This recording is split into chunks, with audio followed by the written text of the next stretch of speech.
எல்லாருக்கும் வணக்கம். பத்திரிகை தொலைக்காட்சி நண்பர்களுக்கு வணக்கம்.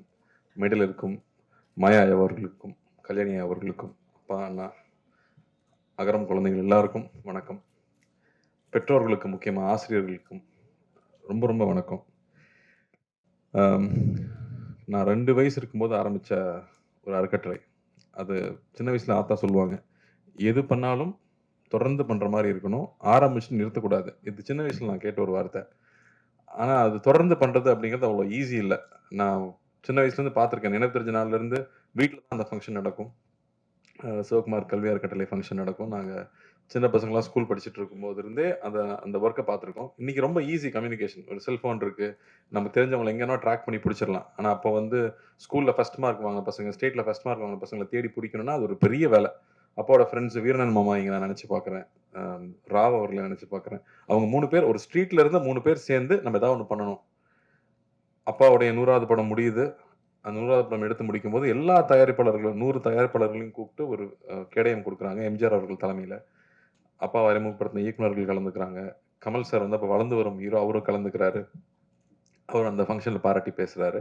அந்த ஃபங்க்ஷன் முடியும் போது ஒரு படத்துடைய சம்பளம் மொத்தமாக அப்படி நம்ம கொடுக்க மனசு வருமானு தெரியல, மொத்த சம்பளத்தை அப்படியே பேங்க்ல போட்டு, ஏன்னா நான் அப்படி பெருசாக காசுக்கு ஆசைப்படாத ஒரு ஆளாக இருந்திருக்காரு அப்பா. நான் தான் சொல்லுவோம், கிண்டல் பண்ணுவாங்க சொந்தக்காரங்களாம், வர்ற காசை கூட வேணான்னு சொல்லிடுவார் இவர் அப்படின்னு. பட் அவரை பற்றி அது கவலைப்பட்டுக்கல. அவர் அப்படி தான் வாழ்ந்திருக்காரு. அந்த காசை போட்டு அந்த காசில் வர வட்டி எடுத்து பரிசு வழங்க ஆரம்பிச்சிருக்காங்க.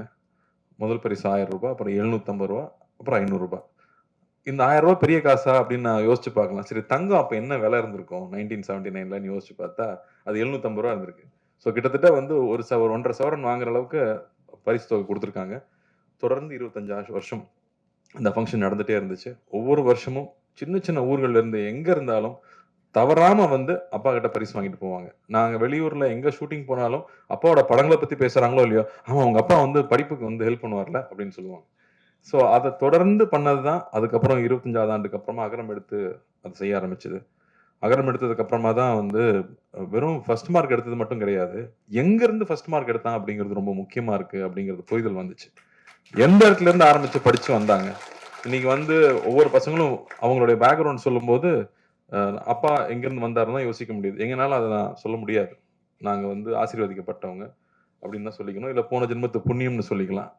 அப்பாவுக்கு பையனாக பிறந்ததுனால பல விஷயங்கள் கடந்து வந்துட்டோம். ஆனால் அப்படி இருந்தாலும் வந்து எதுவும் தெரிஞ்சுக்காம இங்கே வந்துட முடியாது. இதுக்கு பயங்கர ஹார்ட் ஒர்க் தேவை. யார் எந்த இடத்துல ஆரம்பித்தாலும் ஹார்ட் ஒர்க் பண்ணி தான் ஆகணும். இந்த கீழேருந்து ஆரம்பித்து நான் ரொம்ப கஷ்டப்பட்டேங்க அப்படி தான் வர முடிஞ்சுன்னு சொன்னால் அது உண்மைதான். கஷ்டப்படாமல் எதுவுமே கிடைக்காது. எல்லாருமே உழைச்சி தான் வர முடியும். எந்த விலை கொடுக்காம எதுவுமே கிடைக்காது. அந்த விலை எப்பவுமே காசு பணம் கிடையாது. உங்கள் தூக்கமாக இருக்கும், உங்களுடைய சந்தோஷங்களா இருக்கும். இங்க இருக்கிற எல்லாருமே ஏதோ ஒன்று பெருசா விலை கொடுத்து இழந்து தான் இன்னைக்கு அவங்க படிச்சு இங்க வந்திருக்காங்க.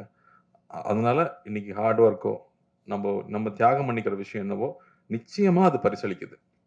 இல்லைங்க நான் வாழ்க்கை பூரா உழைச்சிட்டே இருக்கேன், எனக்கு எதுவுமே கிடைக்கலன்னு சொன்னா நீ ரொம்ப நாள் வெயிட் பண்ணா ரொம்ப பெருசா கிடைக்கும். நீ கொஞ்ச நாள் வெயிட் பண்ணா சின்னதா கிடைக்கும், ரொம்ப நாள் வெயிட் பண்ணா ரொம்ப பெருசா கிடைக்கும். அதனால எக்காரணத்தை கொண்டும் தளர்ச்சி ஆயிடவே வேண்டாம். தொடர்ந்து பயணிக்கணும்னு நான் உங்களை கேட்டுக்கிறேன். தைரியமா இருங்க. இங்க அகரம்ல ஒவ்வொரு வாட்டியும் நான் பசங்க கேட்கறது வந்து ஊர்ல இருந்து படிச்சு சென்னைக்கு வந்துட்டான், சிட்டிக்கு வந்துட்டான். பசங்களை முக்கியமா வந்து சிட்டிக்கு கொண்டு வந்து படிக்க வைக்கணுங்கிறது ஆசை. அங்க பக்கத்துல இருக்கிற காலேஜ்ல படிக்க வச்சிடலாமே அப்படின்னா அங்க இருந்து அங்க எக்ஸ்போசர் சின்னதா தான் இருக்கும்.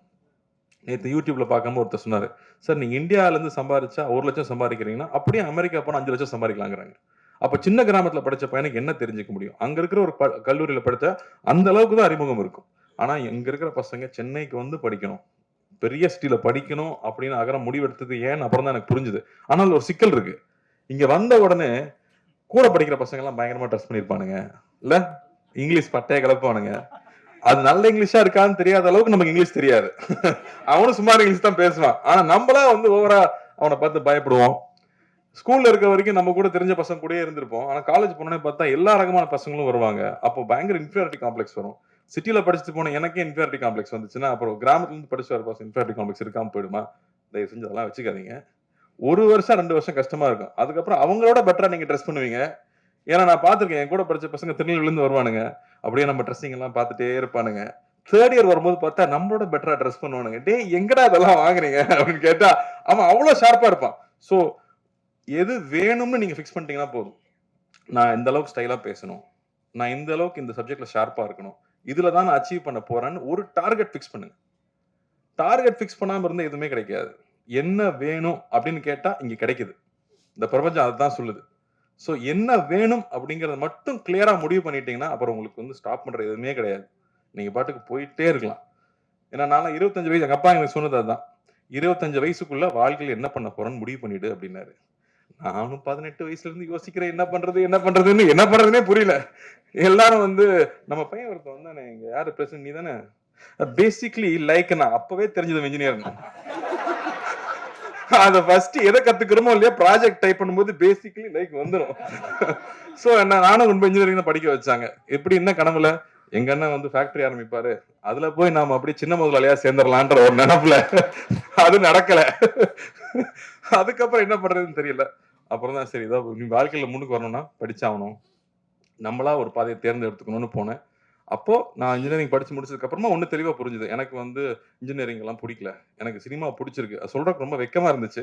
ஆனா அத சொல்லி தான் ஆகணும். எங்க அண்ணனுக்கெல்லாம் அவ்வளவு இன்ட்ரெஸ்ட் கிடையாது. பட் எனக்கு பிடிச்சிருந்துச்சு. சோ நான் தைரியமா அப்பாட்ட சொல்லிட்டு, இல்லப்பா நான் திரும்பி வரேன். நான் சினிமால ட்ரை பண்ண போறேன். கத்துக்கணும்னு தான் நினைச்சேன். எதுவுமே எனக்கு தெரியாது. கத்துக்கணும்னு ஆசைப்பட்டு வந்தேன். ஆனா இதுதான் அப்படின்னு நான் முடிவு பண்ணதுக்கு அப்புறமா எனக்கு எல்லாமே நடந்துச்சு.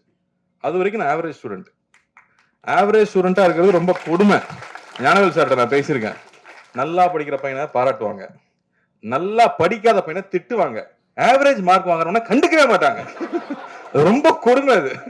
சோ இனிமே எது பண்ணாலும் பெஸ்டா பண்ணணும்னு முடிவு பண்ணது. எது பிடிக்குது நான் அதை நோக்கி போகணும்னு முடிவு பண்ணதுக்கு அப்புறம் எல்லாமே மாறுச்சு. அதனால என்ன வேணுங்கிறத சீக்கிரமா டிசைட் பண்ணுங்க. கொஞ்சம் கஷ்டமான வேலை தான். ஆனா அதை சீக்கிரமா டிசைட் பண்ணிட்டீங்கன்னா அது நிச்சயமா நமக்கு கிடைக்கும். தொடர்ந்து படிங்க. கல்வி பெரிய ஆயுதமா இருக்கு. இங்க வந்து ஒவ்வொருத்தரும் அவங்களோட எக்ஸ்பீரியன்ஸ் ஷேர் பண்ணும்போது நாங்க அகரமுக்கு வரும்போது ஒவ்வொரு வாட்டியும் அது புதுசா இருக்கும். ஏன்னா இப்ப யூடியூப்குள்ள போனீங்கன்னா என்ன வாட்ச் புதுசா வந்திருக்கு, எந்த கார் புதுசா வந்திருக்கு, அவன் என்ன ட்ரெஸ் வாங்கினா, இதை பத்தியே தான் நியூஸ் வந்துட்டு இருக்கு. ஏன்னா நம்ம அதை தான் தேடி தேடி பாக்குறோம்.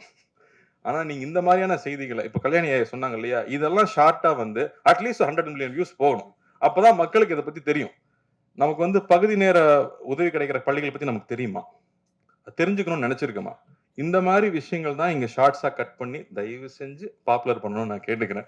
ஏன்னா அதெல்லாம் மக்களுக்கு தெரிஞ்சுக்கணும். இல்லாட்டி நமக்கு என்னென்ன விஷயங்கள் இருக்கு சமுதாயத்துல நடக்குதுங்கிறது நமக்கு தெரியாம போயிடுது. சோ அது ரொம்ப அவசியம்னு பாக்குறேன். இங்க ஒவ்வொரு தடவை வரும்போதும் ஒவ்வொருத்தரும் பகிர்ந்துக்கிற விஷயங்கள் நமக்கு மறுபடியும் மறுபடியும் புது புது விஷயங்களை கத்து கொடுத்துட்டே இருக்கு. இதெல்லாம் நம்ம சமுதாயத்துல இருக்கான்னு தெரிஞ்சுக்கிட்டே இருக்கு. மணிப்பூர்ல இருந்து ஒரு பாப்பா வந்து இங்க பேசுச்சு. அது இங்கிலீஷ்ல பேசுச்சு. அது என்ன பேசுன்னு எல்லாருக்கும் தெரிஞ்சிருக்குமான்னு தெரியலையான்னு தெரியல. அதுக்காக நான் ஒரு வாட்டி சொல்லணும்னு நினைக்கிறேன். எங்க ஊர்ல வந்து பிரச்சனை நடக்குது. எங்க ஊர்ல வீட்டை விட்டு வெளியில போக முடியல. அதனால எங்க ஊர்ல நிறைய குழந்தைங்க ஸ்கூலுக்கும் காலேஜுக்கும் போக முடியல. வீட்டுல உட்கார்ந்துட்டு இருக்காங்க அப்படின்னு சொல்லுது. நான் அதிர்ஷ்டவசமா இங்க வந்ததுனால இங்க நான் படிச்சுக்கிட்டு இருக்கேன். தயவு செஞ்சு எங்க ஊருக்காக பிரார்த்தனை பண்ணிக்கோங்க. தயவு செஞ்சு எங்க ஊர்ல இருக்கிற குழந்தைங்களுக்கு மறுபடியும் பள்ளிக்கும் கல்லூரிக்கும் போறதுக்கு வழிவகுக்குங்க அப்படின்னு சொல்லி அந்த பாப்பா கேட்டுக்கிச்சு. அது அதை நம்ம அந்த சுச்சுவேஷன் நம்மளால உணர முடியுமா? நம்ம வந்து தமிழ்நாட்டுல இருக்கோம். அதெல்லாம் என்னன்னு நமக்கு தெரியல. ஆனா அங்கிருந்து படிப்புக்காக அந்த பொண்ணு இங்க வந்திருக்கு. இதே மாதிரி நேபாள்ல இருந்து வந்த கதைகள் நான் வந்து என் ஒய்ஃப் சொல்லி கேள்விப்பட்டிருக்கேன். அங்கிருந்து வந்து படிக்க முடியாது தப்பிச்சு வரணுங்கிறப்ப லேக் எப்போ உறையுமோ அங்க ஒரு லேக் இருக்குமா, அந்த லேக் உறைஞ்சா கல் ஆயிருமா. அந்த டைம்ல யாராவது போனாங்கன்னா அவங்க கூட குழந்தைய அனுப்பிச்சு விட்டுருவாங்களாம், நீயாவது உயிரோடு இருங்கிற மாதிரி. அப்படி நடந்து வரும்போது ஐஸ் சாப்பிட்டுக்கிட்டே வருவாங்களாம். அப்படி வந்து இங்க குழந்தைங்க படிச்சு அவங்க பெருசா வந்திருக்காங்க. அப்படி கல்விக்காக எவ்வளவு விஷயம் நடக்குது அப்படின்னு நினைக்கும் போது ரொம்ப ரொம்ப ஆச்சரியமா இருக்கு. அதனாலேயேதான் இன்னைக்கு எங்க போனாலும் நீங்க வந்து எனக்கு படிப்புக்கு ஹெல்ப் பண்ணுங்கன்னு சொன்னா இங்க நம்ம எனக்கு தெரிஞ்சு தமிழ்நாட்டுல யாரும் இல்லைன்னு சொல்லவே மாட்டாங்க. நிச்சயமா ஹெல்ப் பண்ணுவாங்க நம்புறேன். அதே மாதிரி நானும் கேட்டுக்கிறேன். உங்க வீட்டுல வேலை செய்யறவங்களா இருக்கலாம், பக்கத்துல இருக்கிறவங்களா இருக்கலாம், படிப்புக்குன்னு கேட்டா கையில கொடுத்துடாதீங்க. ஸ்கூல்லயே போய் காசை கூட கட்டிடுங்க. அது பெரிய ரிசல்ட் கொடுக்குது அப்படின்னு நிச்சயமா தெரியுது. அதுக்கப்புறம் என்னோட பொண்ணுக்கு வந்து ஒரு ப்ராஜெக்ட் இருந்துச்சு. அப்பா சொன்ன மாதிரி காஸ்ட்லியான ஸ்கூல் தான். பட் எனக்கு ரொம்ப ஆசையா இருக்கும். கிளாஸ்மேட்ஸ் வந்து எல்லா தரப்பு குழந்தைகளோடையும் குழந்தைகள் பழகணும்னு ஆசையா இருக்கும். அப்படி அவங்களுக்கு ஒரு ப்ராஜெக்ட் இருந்துச்சு. ஒரு கவர்மெண்ட் ஸ்கூல்ல போய் அங்க இருக்கிற குழந்தைங்க கிட்ட ஒரு ப்ராஜெக்ட் பண்ணி அவங்க இன்டராக்ட் பண்ணி நீ ஏன் ஸ்கூலுக்கு வர, ஸ்கூலுக்கு வர்றதுக்கு உனக்கு ஏன் பிடிக்குது, உங்க அப்பா ஸ்கூலுக்கு அனுப்பலன்னா நீ எப்படி சண்டை போட்டு வருவ அப்படின்னு கேட்கற ஒரு ப்ராஜெக்ட். அதுல தன் வயசுல இருக்கிற குழந்தைகள் கூட போய் அங்க உட்கார்ந்து பேசி அவங்க ஒரு ப்ராஜெக்ட் பண்ணிட்டு வந்தாங்க. அதுக்கப்புறமா ஒரு ஒரு ப்ராஜெக்ட் வச்சு எக்ஸ்பிளைன் பண்ணாங்க. அப்போ வந்து ரொம்ப இன்ட்ரெஸ்டிங்கான ஒரு விஷயம் நடந்துச்சு. எஜுகேஷன்னா என்ன அப்படிங்கிற கேள்வியை கேட்குறாங்க, பாப்பா கிட்ட கேட்குறாங்க. அது சொல்லுது, சக மனுஷனை மதிக்க கற்றுக் கொடுக்குது அப்படின்னு. சரி, அப்போ ஓகே. அப்போ அது எவ்வளோ முக்கியமாக இருக்குது அந்த விஷயம் அப்படிங்கும்போது எனக்கு ரொம்ப ரொம்ப பெருமையாக இருந்துச்சு. ஸோ அந்த புரிதல் எல்லார் கூடயும் போய் பழகுறப்ப தான் கிடைக்குது. அதனால நாமளும் குழந்தைகளை எல்லார் கூடயும் பழகறதுக்கான சந்தர்ப்பங்களை ஏற்படுத்தி கொடுக்கணும். அப்பதான் தன்னுடைய வாழ்க்கை தனக்கு கிடைச்ச விஷயங்களை மதிச்சு நேரான வழியில் அப்பா சொன்ன மாதிரி அந்த டிசிப்ளினும் அந்த கல்வியை நோக்கி போகிற உழைப்பும் ரொம்ப முக்கியமாக இருக்கும். ஸோ அதை நாமளும் செய்யணும்னு நான் கேட்டுக்கிறேன். வாய்ப்பளித்ததுக்கு நன்றி. ரொம்ப ரொம்ப சந்தோஷம். அகரம் தம்பி தங்கைகள் எல்லாருக்கும் என்னுடைய வாழ்த்துக்கள். தைரியமாக இருங்க. இன்னைக்கும் எந்த காம்ப்ளெக்ஸும் வச்சுக்காதீங்க. ஒருத்தனுக்கு 1 வருஷத்துல கிடைக்கும். ஹார்ட் ஒர்க் பண்ணால் நமக்கு 5 வருஷத்துல கிடைக்கும், இல்லை 10 வருஷத்துல கிடைக்கும். ஒர்க் பண்ணுங்க. எவ்வளோ லேட் ஆகுதோ அந்த அளவுக்கு போனஸ் பெருசாக.